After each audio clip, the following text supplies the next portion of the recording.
I went to a summer camp in Oregon, deep in the forest. And there was a pond next to the campsite. And in the afternoon, it got really hot, in the low 90s every day. It's hot. So I would go to the local pond as others did, but I would spend close to an hour. And I remember one time I was wading in the water, in the pond for an hour. And I saw the pine trees around and the birds flying around and chirping and nearby people swimming. And in the middle of the pond was this floating deck where people, got there swimming and doing sunbathing. And it was a delightful experience. And the reason I'm sharing that is I wanted to share you this story called Gooseberries. It's a short story. Next slide. So this is a short story written by Russian writer Anton Chekhov. And it was written in 1898. Next. This is another cover of the story, Gooseberries. And it's the story of Ivan Ivanovich, whose life was dull and gray. Not much delight or joy in his life. Until one day, he serendipitously found delight in life. It begins one day while traveling with friends, two of his friends. They stayed overnight at someone's place to, find a place to sleep. And in that person's house was a pond next to it. And it was raining. Next slide.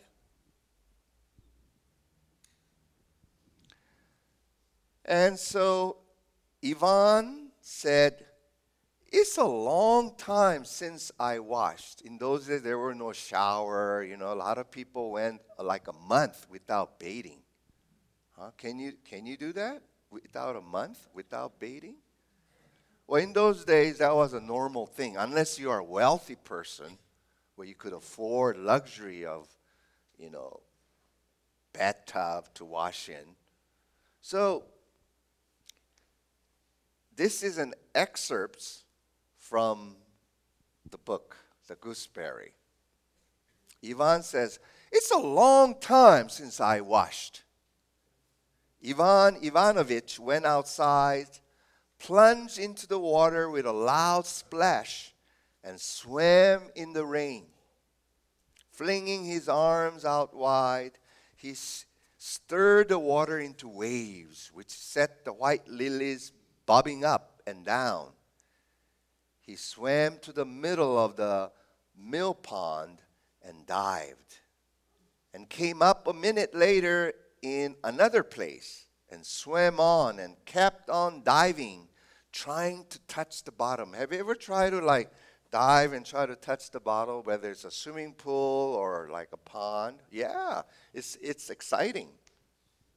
Next slide. And he came out of the water and he said, "Oh my God," he repeated continually, enjoying himself thoroughly. "Oh my God," he would say. He swam to the mill, talked to the peasants there, then returned and lay on his back in the middle of the pond, turning his face to the rain.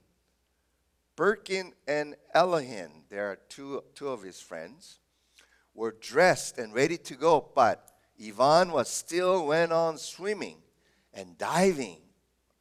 "Oh my God," he said again. "Oh Lord, have mercy on me." He was ecstatic by this whole experience of swimming in the pond in the rain. "That's enough," Perkins shouted to him, "Get out of there!" So anyway, that experience opened him up like, wow, it awakened him to the pleasures of life, delights of life. Huh? Wow, life can be good, he said. And so, later in the story, he decides to grow gooseberries because he thought, oh, next slide. Those are gooseberries because he thought they represented delights in life. So this is a story of when we are not fully alive to the gifts of life that God has given us to enjoy. Is a story about awakening that delights of God's gifts are everywhere around you if you have eyes to see and ears to hear. So I'm going to show you some other pictures of swimming hole. Next slide. Yeah, so this is a Lake Red Rock Cliff, Sand Hollow State Park in Utah. And so here vacationers are going there to swim. Isn't it a wonderful place to visit? So in that place, there's a close-up of another picture. Next slide. And here is a girl jumping off that Lake Sand Hollow State Park in Utah. She's brave, I have to say. But make sure that the water is deep enough so that you don't get injured. Yeah. Next slide. You see that? This is a waterfall, and there's a man jumping off, and it's called Enfield Falls at Robert Tremont State Park in Ithaca, New York. Yeah. Look at that. I wish I could be there and swimming with delight. The next slide. I much prefer to swim in this swimming hole, and it's called Ichtuckney Spring State Park in Gainesville, Florida. And look at them. Children, and they're swimming there. I could see myself swimming there all day.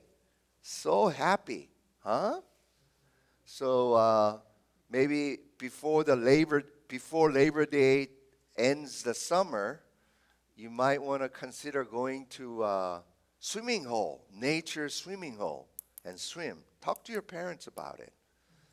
There's something about immersing yourself in nature. It awakens you. And you feel very grateful to be alive in God's creation. Next slide. Jesus said, "I came that you may have life to the full." And what he meant was our lives are meant to live to the fullest. Yeah, so remember that. How can I live my life to the fullest since Jesus came to show us the way of living life to the fullest? Please stand for the gospel reading taken from Luke chapter 9, verses 23 to 25. Then he said to all of them, "If any want to become my followers, let them deny themselves and take up their cross daily and follow me. For those who want to save their life will lose it, and for those who lose their life for my sake will save it. What does it profit them if they gain the whole world but lose their souls?" The word of God for the people of God. Thanks be to God. You may be seated.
So today's the first part of my Magnificent Defeat sermon series is what is ego? You know, we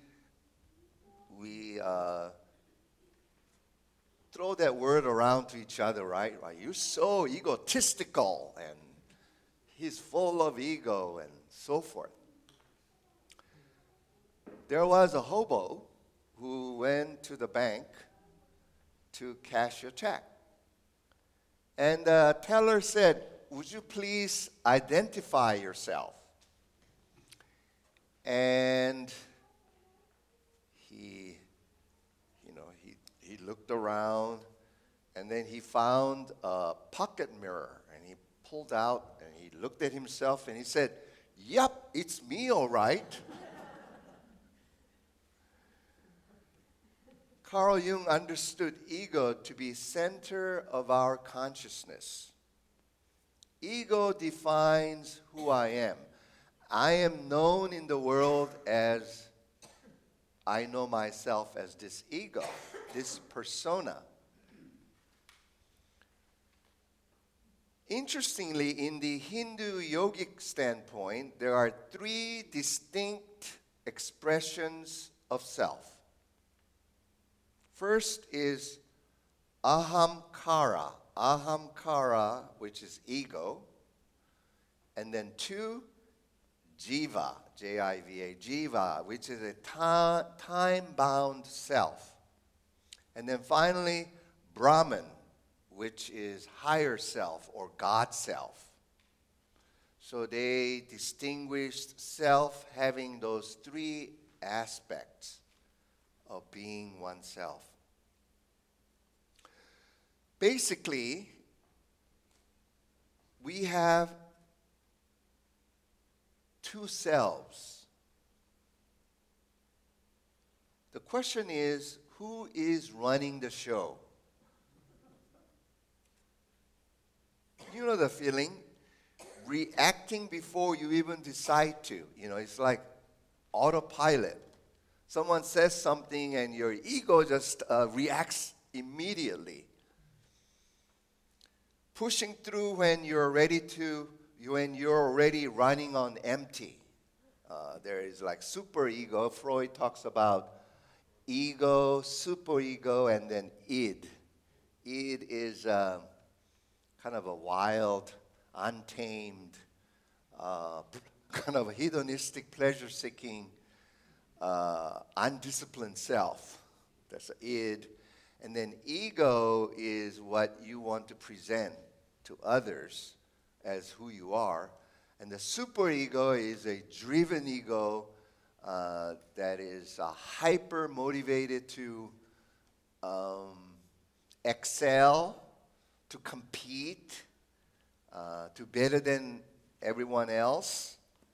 So pushing through when you're already running on empty, and your id says, I'm tired. I don't want to do this anymore. I need to take a nap. And the superego says, you wussy. No way, Jose. We're going to push this thing through until we're done. And the ego is sort of like a referee, you know. Okay, guys. Let's see what's the best course that we can take. So that was Sigmund Freud's way of dividing an individual in those three aspects of the self. So when we are living from our ego, is saying yes when everything in you wanted to say no, right? Saying yes, I will do it when everything says, is any kid here? You say, no way am I going to do that. Most of us, without realizing it, are living with two selves inside us. There's a self that runs most of your life. We call it the conditioned self. It runs on fear, scarcity and performance. It's not bad. It's just been trying to keep you safe for as long as you can remember. It's a survival self that you learned early on in your childhood, that I gotta do this, I gotta behave this, I gotta be this in order to survive here and to procure love from people who are important to me, that I depend on for my survival. But it's exhausting to live under this rule. And beneath it, quieter and older, that's always been there, the another self, that you might intuit it being there but never really identified with it. And we'll call her the true self, the higher self, or as mystics call it, the God self. And this self has been in existence since the inception of your being, and it's indestructible.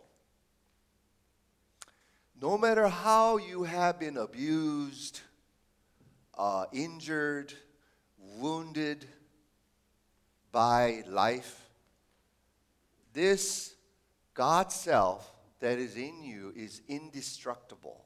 It remains pristine. It's a good information to know.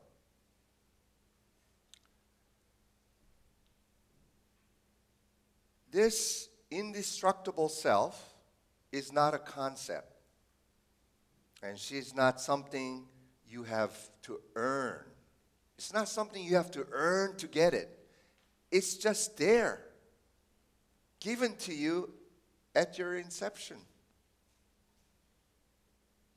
She's been there the whole time, waiting to be claimed. Waiting to be claimed. Most people are running on about 95% of conditioned self, simply because no one ever taught them how to hear the other voice. So what is ego, and how does it operate? Right off the bat, ego doesn't have its own innate sense of worth. That's a very important information. Ego does not have its own innate sense of worth. So where does it get its sense of worth? Ego defines the self from outside in, because it doesn't have innate sense of worth. It needs from outside to define its worth. I remember my spiritual directee, and she told me my entire life was about defending my worth. My entire life was about defending my worth.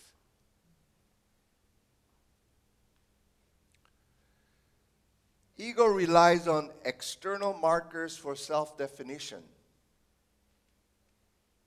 What I have, what I do, and what others think of me.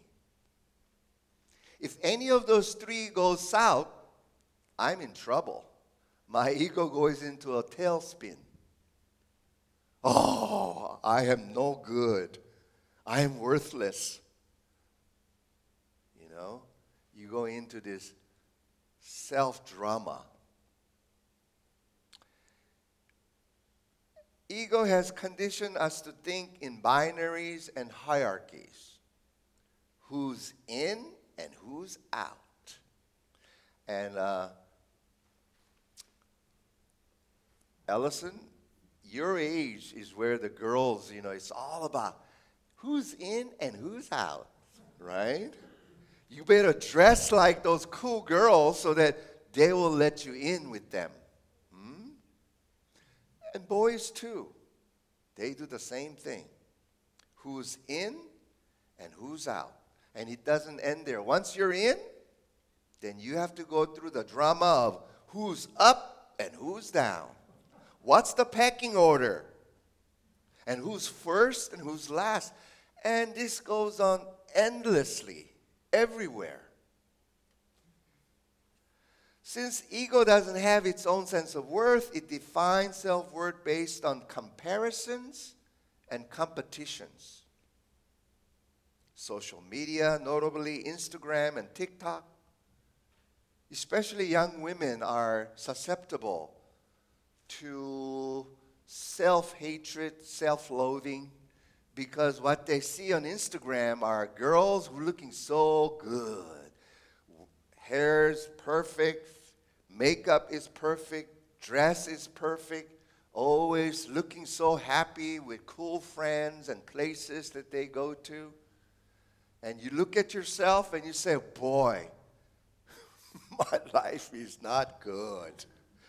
And I am not like any of these girls that I see on TikTok or Instagram or any other social media outlets. And so it's causing lots of problem to young girls and boys too. You know, you go to a cocktail party, a typical superficial conversation will go something like this. Holding a drink in your hand, you know, you always want to have something in your hand. So, what do you do? Oh, so where you live? Oh, and what car do you drive? Where do you go for a vacation? And then you say, oh, we just go car camping. Oh, I see. So this is a cocktail conversation, sizing people up. Ego is driven by fear, attachment, control, and entitlement. I am special. Bad things should never happen to me.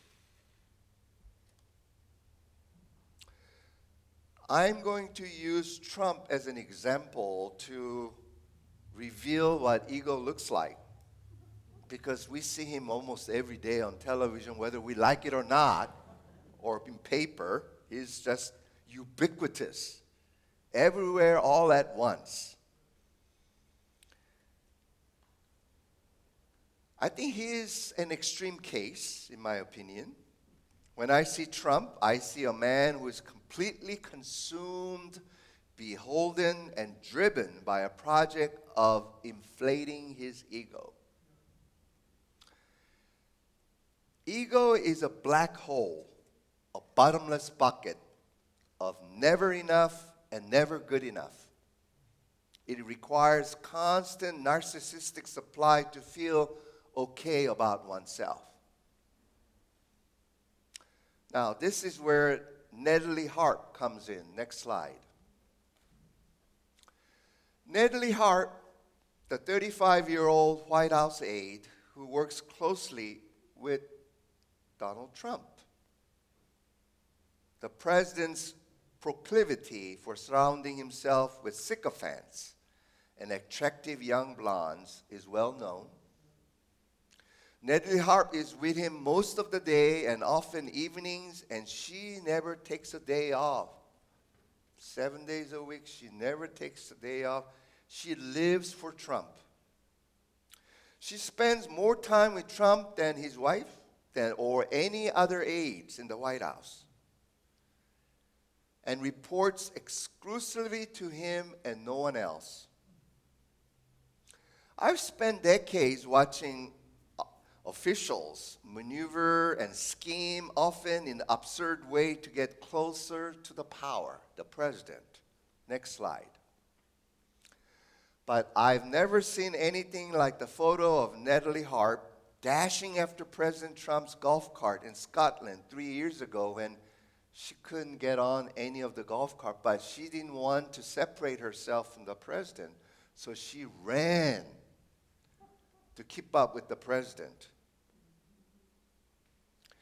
I've never heard of a staffer jumping into the trunk, this is a trunk, of an SUV as Harp did when she was denied a seat in the motorcade.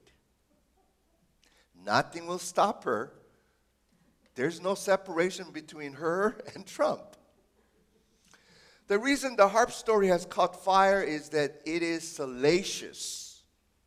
The elderly president spends nearly all of his waking hours with a young, attractive aide. But the reason it matters is that it is a further confirmation of one essential fact of the Trump's White House, that the president exists in a degraded, chaotic information environment. The New York Times investigative journalist Maggie Haberman referred to Ms. Harp as the president's comfort blanket because she provides him with constant narcissistic supply to make him feel okay about himself. But this relationship is pathological and a source of great irritation among other White House aides. Next slide. This is her on the right, handing him the print that she got hot off the press of something good about Trump. She's known in Trump's circle as the quote-unquote human printer because she follows Trump around with a portable printer to provide him with paper copies of any positive stories from news articles, social media posts, or tweets to make him feel good about himself. As long as Ms. Harp is around, he enjoys an unvetted flow of information, some of it poisonous and counterproductive. She supplies him with content she fishes out of social media gutter, like a video he posted depicting the Obamas as apes, and provides him with a view from the world outside official Washington, which he prefers. If the presidency is a job of crisis management, in which the principal task is to deal with an endless number of fires of various sizes and scopes, then the most important thing a president can have is a good information or reliable information to help him know what to handle, what to delegate, and what to delay. If Ms. Harp has as much control over Trump's information environment as she appears to hold, if she is the one who's shaping his sense of the outside world, then it is entirely reasonable to say that Ms. Harp is one of the most powerful people in the United States.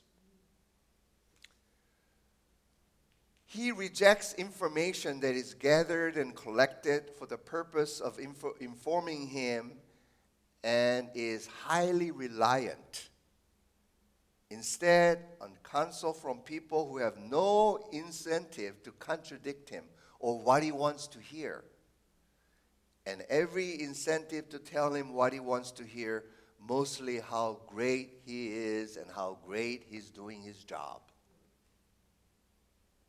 Trump has dismantled every institutional structure designed to curb the worst aspects of presidency, a tendency toward isolation and groupthink and echo chamber, and has instead sunk deeper into his own propaganda and invented reality that's disconnected from reality.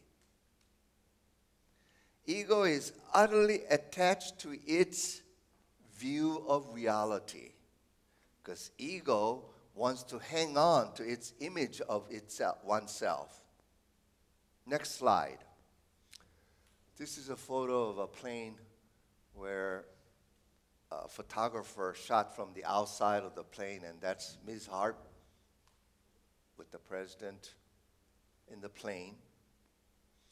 Ms. Harp appears is a key part of that information feed to the president. A total devotee, she shapes his worldview.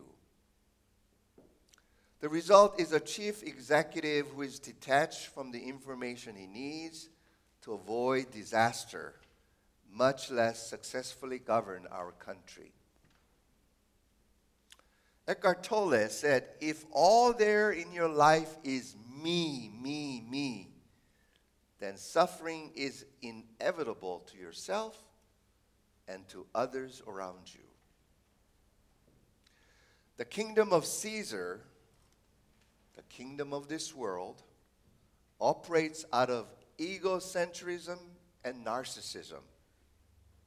What do you possess? What do you do? What I think of you based on what you do and what you do. Next slide. If that's a model for success, then Jesus failed in all these areas. He possessed nothing. What he did was not valued by this world. People thought he was a loser and a failed leader who ended up on the cross.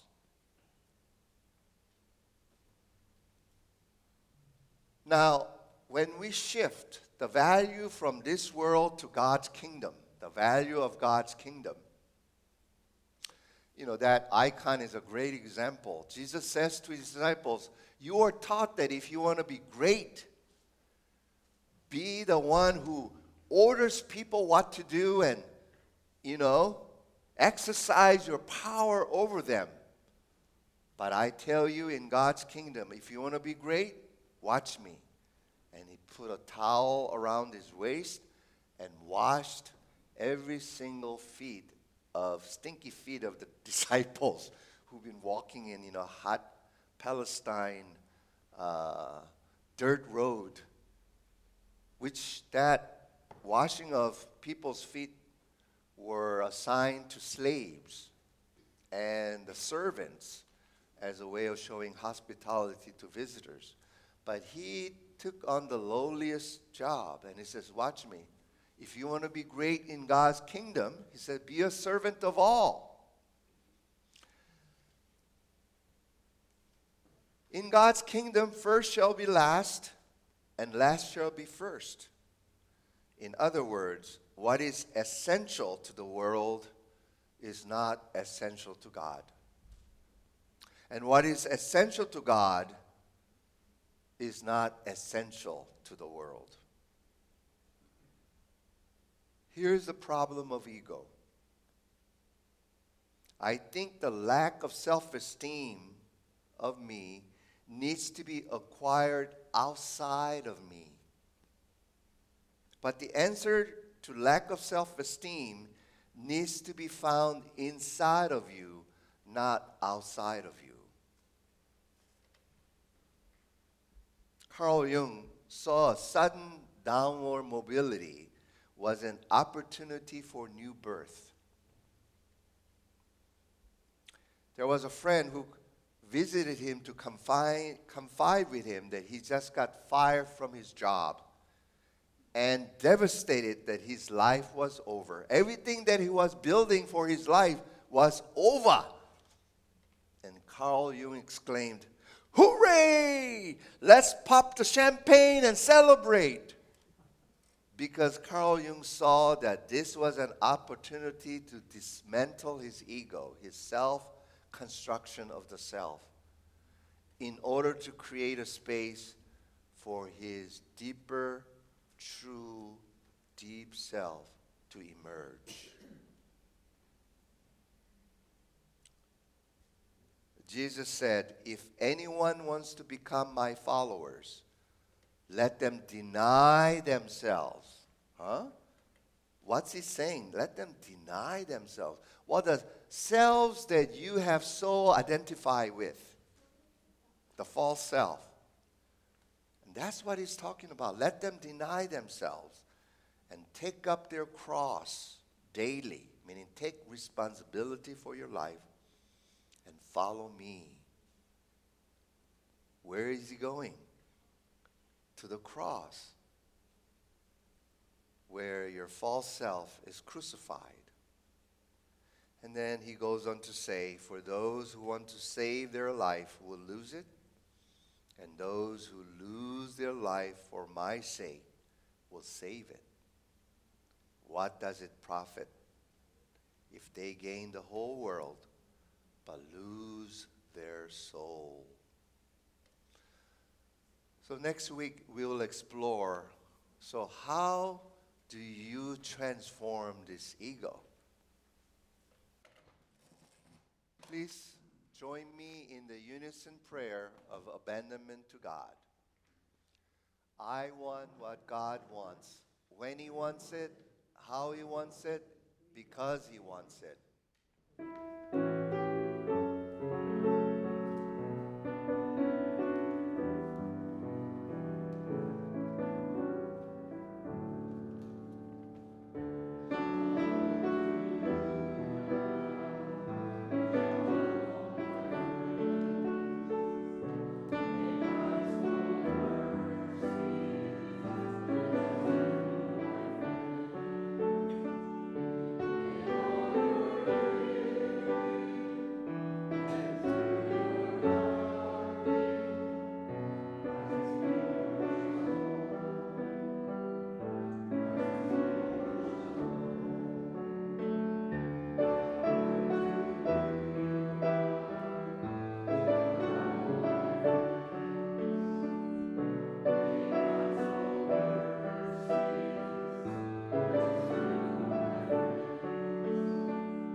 The Lord bless you and keep you. The Lord make His face shine upon you and be gracious to you. The Lord lift up His countenance upon you and give you peace. Amen.